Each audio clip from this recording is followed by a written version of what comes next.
জাতীয় নাগরিক পার্টির উত্তরাঞ্চলীয় মুখ্য সংগঠক সার্জিস আলম বলেছেন, জনগণের রায় ছাড়া মানবিক করিডর দেওয়া যাবে না।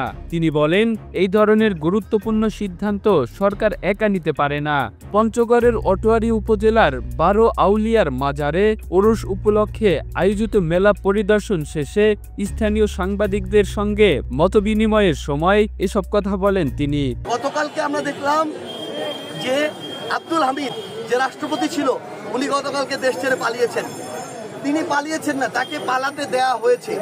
৯ মাস পরে উনি কিভাবে দেশ ছেড়ে যায়? আওয়ামী লীগে যে কয়েকজন সুবিধাভোগী বাংলাদেশে ছিল তার মধ্যে অন্যতম তিনি। রাষ্ট্রপতি হিসেবে রাষ্ট্রের সর্বোচ্চ সুযোগ সুবিধা তিনি সবসময় পেয়েছেন। রাষ্ট্রপতি হিসেবে তিনি দেশের একটা গুরুত্বপূর্ণ অঞ্চলে টাকাগুলোকে একদম আবর্জনায় ফেলেছেন। তিনি ওই কিশোরগঞ্জ মিঠামই নষ্টগ্রামে ওই যে রাস্তাটা হাইওয়ে, এই রাস্তা করে পুরো জেলার, পুরো দেশের সামগ্রিক যে বায়োডাইভার্সিটি এটাকে তিনি নষ্ট করেছেন। ওই জেলার মানুষ অলরেডি বোঝা শুরু করেছে এটার উপদ্রবটা কি, এটা অন্যভাবে পরিকল্পনা করা যেত।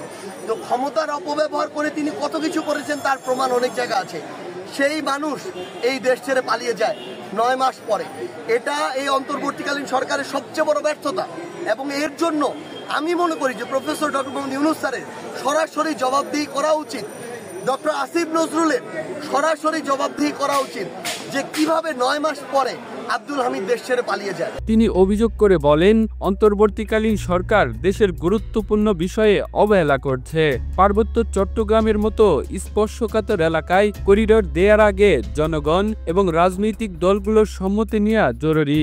এর আগে আমরা দেখেছি করিডরের নামে বিদেশি এজেন্ট ও গোয়েন্দারা বাংলাদেশে প্রবেশ করেছে। এটি আমরা আর হতে দেব না। ডক্টর মোহাম্মদ ইউনূস এবং সরকারের সমালোচনা করে সার্জিস আলম বলেন, এই সরকার হাজারো শহীদদের প্রাণ ও লক্ষাধিক আহতের রক্তের ওপর দাঁড়িয়ে আছে, অথচ এখনো পর্যন্ত একটি হত্যাকাণ্ডেরও বিচার হয়নি, মৌলিক সংস্কারও হয়নি। এরকম অবস্থায় নির্বাচন আয়োজনের কথা বলা শহীদদের রক্তের সাথে বেইমানি হবে। আমরা নির্বাচনের সময়সীমা নিয়ে আপত্তি করি না, কিন্তু মৌলিক সংস্কার আগে করতে হবে। ভারত পাকিস্তান পরিস্থিতি প্রসঙ্গে সার্জিস আলম বলেন, প্রতিবেশী দুই দেশের মধ্যে যুদ্ধ হলে বাংলাদেশই সবচেয়ে বেশি ক্ষতিগ্রস্ত হবে। আমরা চাই না ভারত ও পাকিস্তান যুদ্ধে জড়াক, কিন্তু আমরা বারবার দেখেছি ধর্মীয় উস্কানির মাধ্যমে তারা উত্তেজনা বাড়িয়ে তোলে।